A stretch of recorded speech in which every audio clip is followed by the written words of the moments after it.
Today is episode 2 of the change management series.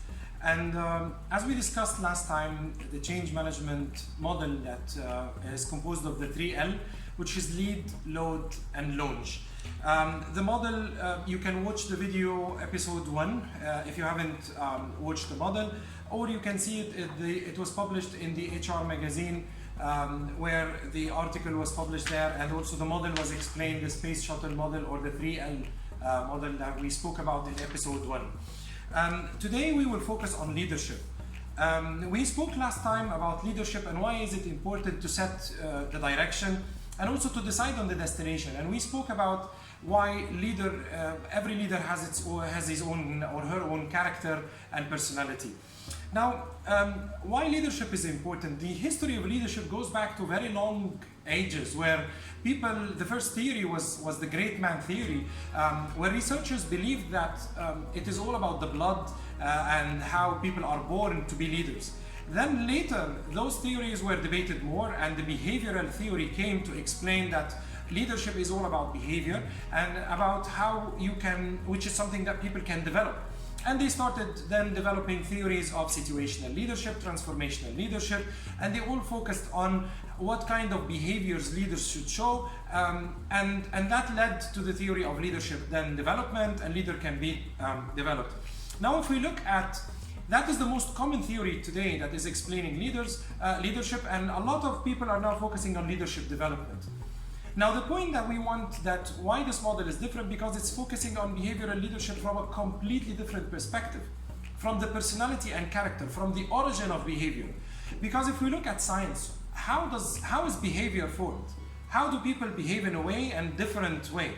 There is a pyramid for behavior, and there is actually, sometimes they call it an inverted iceberg. Where does behavior come from? Behavior comes from the attitude, from how people perceive a situation, perception of a situation. And this perception comes from values, personal values, and integrated values in the personality of people.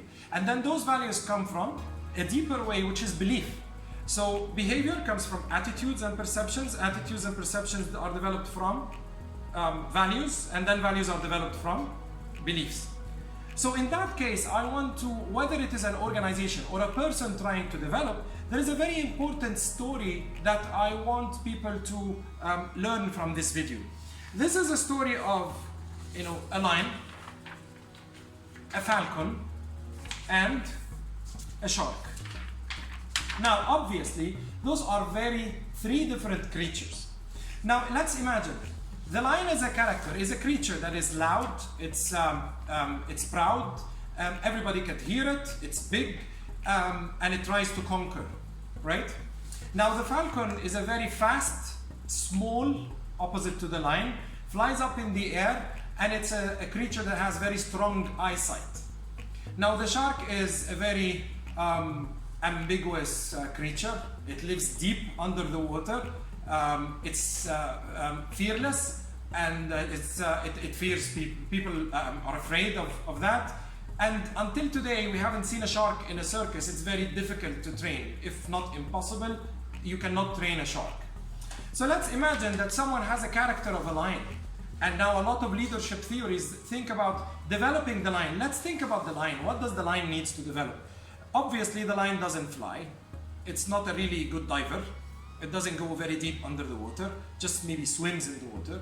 And it's not as good in swimming as the shark.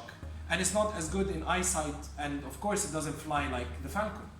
Now let's think about leadership. If I think about developing the lion to be a falcon or to be a shark, the lion will never be able to make it like a shark, because it is deep inside the structure of the lion and the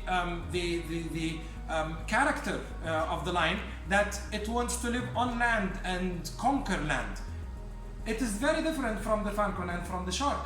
So the point that I want to make here, if you're a lion, don't try to develop your flying skills. Don't try to develop what you're missing. Try to make yourself the best lion in the tribe.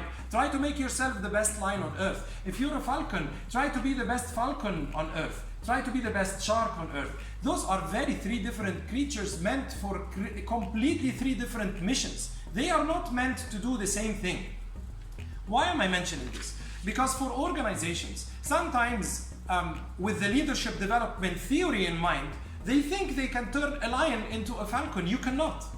Because the lion can imitate, can try, can act to be a falcon for a while. But then when the competencies, when the core characters are really under pressure, the lion will go back to the lion and the falcon will turn out to be a falcon. So you cannot turn the character. And here is a challenge, and here is a big debate. Whether it is an organization or you are an individual trying to create change, leadership, character is the most important thing that you need to identify and take care of. Why? Because if you're an organization that wishes to take really high risk and you want to look in the future and make risks that can affect your future, you need to select a leader that is really comfortable with doing this. You can try to make a leader who is a risk-averse person, somebody who doesn't like to make risks. You will teach him risk management skills and you will teach him risk-taking skills. This is great, and you will think that he will be a great risk-taker. He will be incomparable to someone who is comfortable, genuinely and originally in taking risks. Because again, you cannot turn a lion into a falcon or a falcon into a lion. They are completely different creatures. Now, if you are a human being, if you're an individual and you're trying to create your personal change, you can be inspired by someone else, but don't try to imitate them. Don't try to be someone else than yourself. Know yourself, identify your character, love it, and try to make it the best it is from your character. If you're a lion, try to be the best lion. You can be inspired by a falcon, a great flyer, but I'm not meant to be a falcon. I'm meant to be a lion. Same for the shark. You can be inspired by a lot of people, someone flying in the air like the falcon or on the ground, but don't try to be so. Just try to be yourself. Focus on yourself, focus on your development areas, on your strength, rather than the development areas of your weaknesses. You can live with your weaknesses. There is no problem of that. Just build your strength, live with your weaknesses, and you learn to complete your weaknesses with someone else that we will speak on in the next episode, which is the load. And we will focus a lot in the load on how can you complete yourself, whether it is an organization or you're an individual, with others that can help you in the mission. Rather than trying to develop your weaknesses, try to develop your strength. And that's the most important part in leadership, whether it is an organization or an individual. I hope that was beneficial. Don't forget to share and subscribe, and I'll see you in the next episode where we are going to focus on the load. Thank you very much.